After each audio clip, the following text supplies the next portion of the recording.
Hi, I'm Elizabeth Hill-Scott from Britpolitics.co.uk. Let's get started. On the 22nd of August 1642, King Charles I raised the royal standard at Nottingham. By doing this, he had effectively declared war against his own parliament.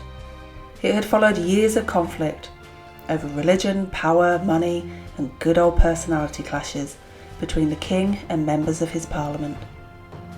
These conflicts had plunged the whole country into a civil war, and everyone had to pick a side.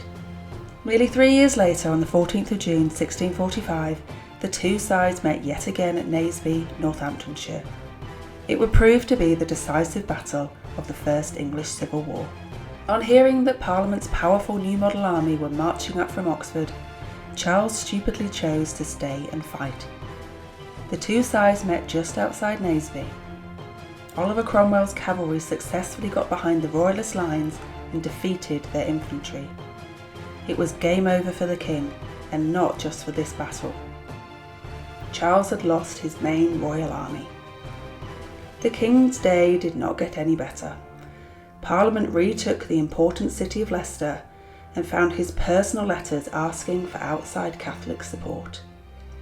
The war rumbled on, but the king was eventually captured and executed on the 30th of January 1649.